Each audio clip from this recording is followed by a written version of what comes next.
Hello! Nag-ready po tayo guys dahil kami po ay magbabakasyon na. So ito po ang aming dadalhin. May shawl ako. Well, hindi pa sure kung ano pa ang aking dadalhin. Depende po sa aking bag. Kung kailan, kung anong ilalagay. Kasi marami pong dapat dalhin, pero kailangan piling-pili. So, ayan. Meron po tayong mga underwear, medyas, para sa ating bell-bell, you know? Kailangan din kasi ang bell-bell natin. Guys, meron po tayong shorts panties.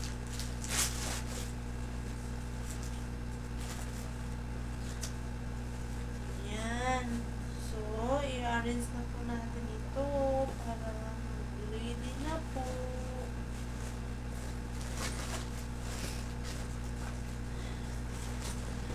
So, meron din tayong maliit na bag. Ito na lang po yung magiging bag ko. Ayan.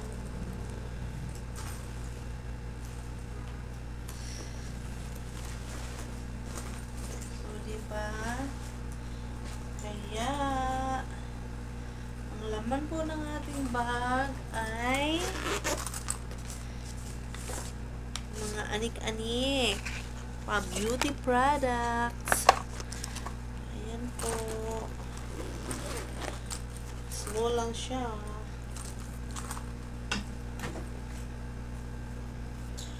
Meron pa pala tayong nakalimutan nating mga branic.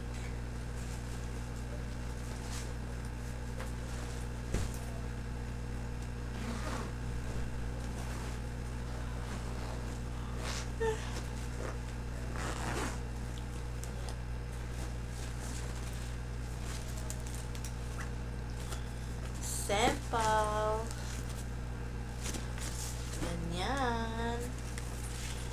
Oh. Ito din pala. Kailangan 7 kilos lang to guys. Ayan guys. Nakakapagod po ang araw ko ngayon. Sobrang na-stress po ako. Kasi feeling ko na nag-iisa lang po ako dahil dami kong trabaho. Naglilinis, naghuhugas ng sobrang madami, and then nung mabantay ng tindahan, ang masaklap pa doon, kapapasok mo lang ng kusina, tatawag na naman bibili. Every time na may gagawin may bibili, every time na may gagawin bibili. Nakakapang-init ng ulo, pero wala akong choice kundi bibigyan kasi customers always right. So ganun po yun.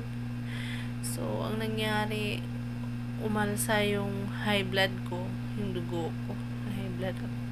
Sinarado ko po yung tindahan, at saka, yun, nagtatalak ako, sabay umakyat dito sa taas. Papahinga ako, para hindi na ako ma-stress doon. Iniwan ko sila doon. Ayun, dito ako, nagpapalamig na. So, ayan, magulo po ang bahay doon, kaya sabi ko it's better next time na lang gagawin ang mga dapat pang gawin, ang mga hindi pa nagagawa. So ayan po guys, thank you for watching. Papaalam na po ako sa dami ko pong gagawin tomorrow kasi sa 3 na po ang alis namin. So hectic na po ang schedule ni Madam Bola. Joke lang. Hectic na po ang aking schedule sa mga gawain. Gusto ko pag umalis, malinis po yung bahay. Gusto ko pag umuwi, malinis, walang stress. Galing po sa biyahe, hindi na po ako ma-stress. Yun po yung gusto ko, yung malinis ang alisan ko para pag uwi, malinis din. Ayan po. Thank you guys. Thank you for watching. Good night.